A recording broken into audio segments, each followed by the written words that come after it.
I am about to go outside. My husband will probably not be very happy that I'm not helping him shovel right now.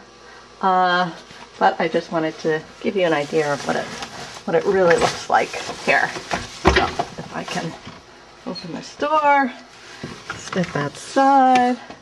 Oh my God. And say hello to Ignacio. Hello, Ignacio. Are you having fun in the snow? Buenos dias. You gotta be careful. You've been shoveling all morning. Oh my God. It's even deeper than I thought. Yes, it is. Wow. Did you get your message? You don't have to go into work? Yeah. Well, that's good. Seeing as you probably can't get out of the driveway. Anyway, so this I don't is... think I would get up the hill. What's that? I don't think I would get up the hill. Anyway, you'll probably recognize a little bit of the house from yesterday. The problem with this much snow is how much accumulates on the roof. That actually begins to be a problem, especially if it freezes and then melts, because then it backs up into those gutters and starts leaking through the ceiling. So that's not very good. Anyway, and this is our driveway, which you probably can't really tell that it's a driveway, but typically this is clear of snow, and this is typically where we would have our cars. This is the front of the house that you probably recognize now. And there's my husband, hard at work, shoveling the snow. This is a big mountain of snow that he has just created from all this shoveling.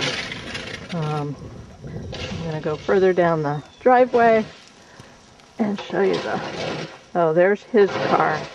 So the problem when you have this much snow, as you can imagine, it's not only difficult to drive, but because of where we live and the way our house and driveway are on a little hill, it's almost impossible when it's this deep to go anywhere, because as you see behind us, it's just snow everywhere.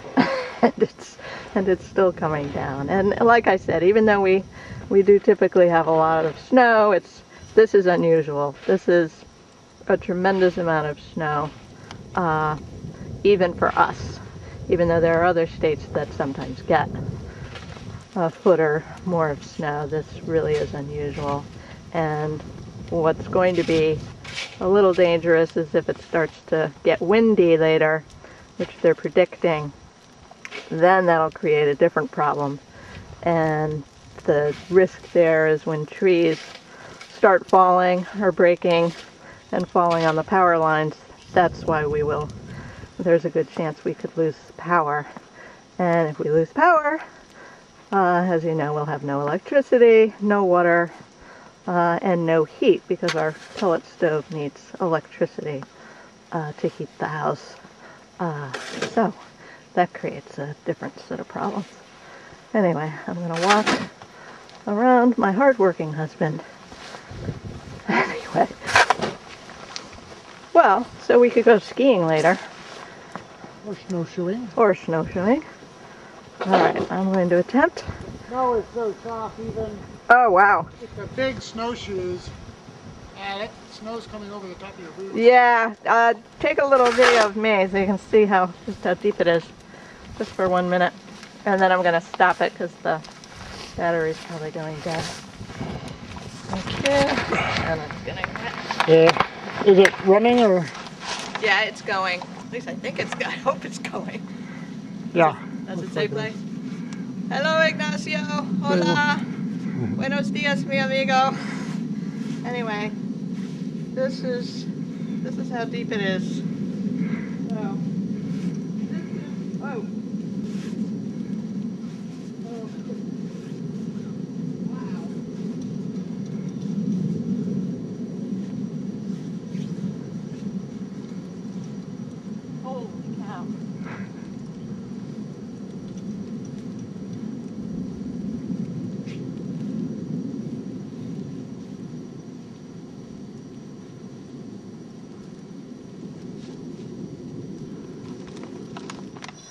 Okay, me again. I'm at the end of my driveway and just showing you the street where I live.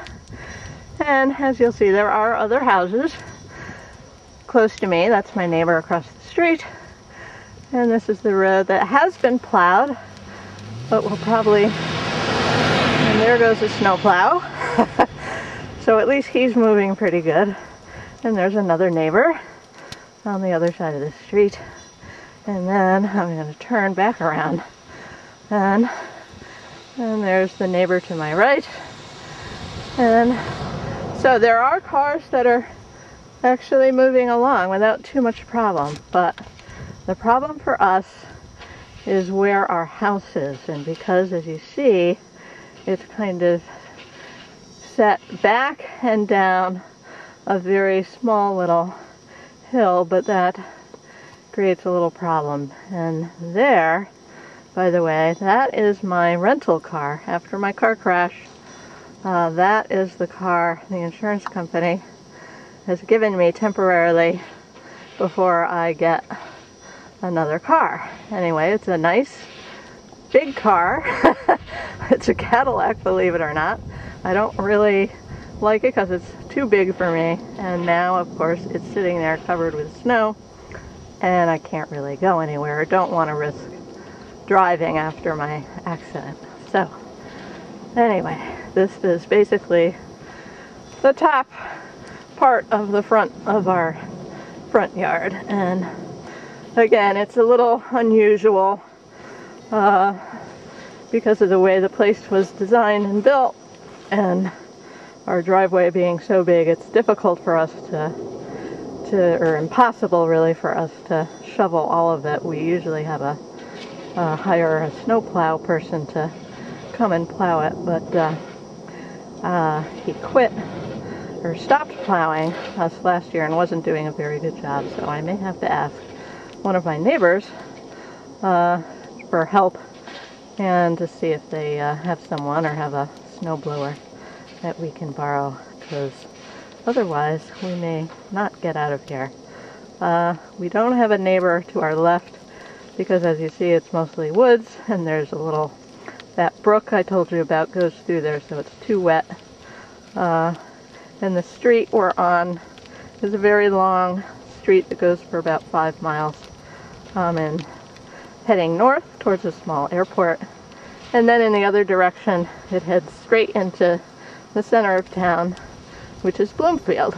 So even though this looks very country, we're actually very close to town, and we're very close to the city of Hartford as well. So anyway, I'm going to turn this off before the battery goes dead, and I'm sure we'll be talking again soon.